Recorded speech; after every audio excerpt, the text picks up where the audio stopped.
Justin Fields. Hey, he didn't like last year's coming to our set and other sets like it. Although there's no other set like it. Yeah, I mean. Well, there are many others like it, but this one is ours. Mm-hmm.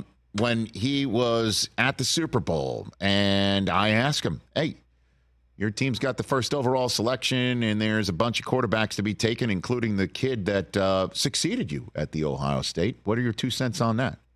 Didn't like it. Bears stuck with him. I think that was the right move at the time. Now, unbelievably, because of the Carolina Panthers' disastrous campaign, the Bears have the first overall pick again. And it's not because, again, of the way this kid is playing. He has played better than last year. You are seeing improvement. Now, he's trying to do too much again this year to the point where he just occasionally doesn't know when a play is over. That's how he messed up his thumb. And gave us the Tyson Bagent run this year. But has helped with Ryan Poles making some maneuvers to get Montez Sweat and sign him. And this defense, I think, is on par with the rest of a top 10 defense over the last 2 months. And I think the numbers support it. I mean, I don't have it to show on the screen or to give you right now, but check it out. This team has an opportunity to finish 8-9 and pick first overall again. And Caleb Williams is sitting out there, and I'm telling you this. You're going to hear all sorts of stuff about his makeup, and you're going to hear about how his parents want a piece of teams, or they want a piece of the agency to represent them. You're hearing all sorts of crazy stuff about asks from his family and his team, Caleb, that will make you scared of saying, we're going to use the first overall pick on him. The eye in the sky doesn't lie, though. You're going to hear all this stuff. Like, this is happening. Behind the scenes, it's going to be part of the talent evaluation portion of the calendar year. But this decision about Justin Fields is going to have to be made by mid-March. They can't take this up to the draft at the end of April. Because teams are going to have to make their decisions on what they're doing at quarterback. And if there's anybody out there that wants Justin Fields, you're going to want to go get him before the new league year begins in the middle of March. And everybody makes their moves at quarterback. And you're going to have to make that move there. If you're the Chicago Bears, you've got some time. You've got some time to figure it out, but you can't take it all the way up to draft night.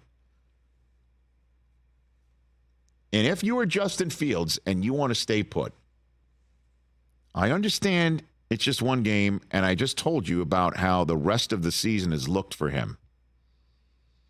Upward trajectory right now. Go into Green Bay and eliminate the Packers from the playoffs if you are Justin Fields and you want to stay in Chicago.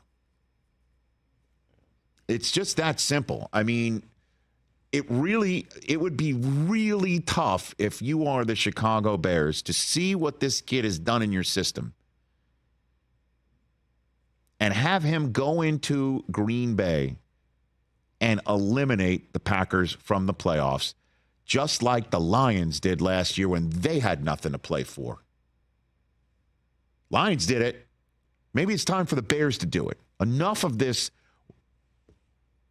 Green Bay's quarterback, fill in the blank, owns us stuff. Go in there, do it with your arm, do it with your legs, do it with your brain, do it with your heart and your gut. Go in there and give the Bears fans that were chanting your name last week, give them that piece of red meat they have been eager to dig into by eliminating the Packers from the playoffs. Oh, it's Jordan Love's time. Oh, it's Jordan Love's time. Look at how great he looks in his first year. Oh, they did it again. They went from Favre to Rodgers to Love. No, says Justin Fields. How can they turn away from him after that? Even if they're thinking of it.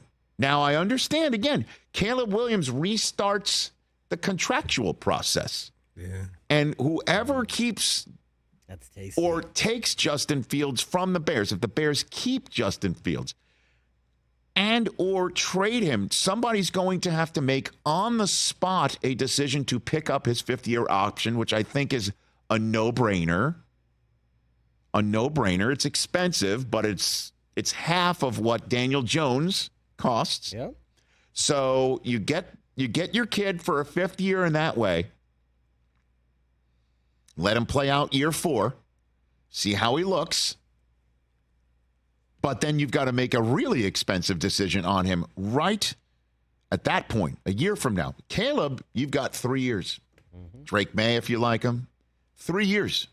Start from scratch, but he's a rookie. He's got to learn your system. He's got to learn this. He's got to learn that. And if he doesn't do well, then you get fired.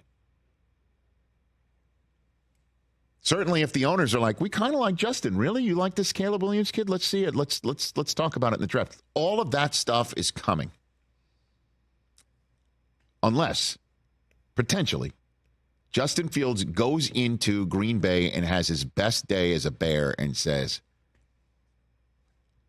I own Green Bay. And now we do. And flip the script. Just like that in Week 18. That is what I believe is at stake in this game, and it's delicious. It's great. And I certainly didn't see that coming in Week 1 when they last played each other. Catch the Rich Eisen Show every single day on the Roku channel, 12 to 3 Eastern, for free.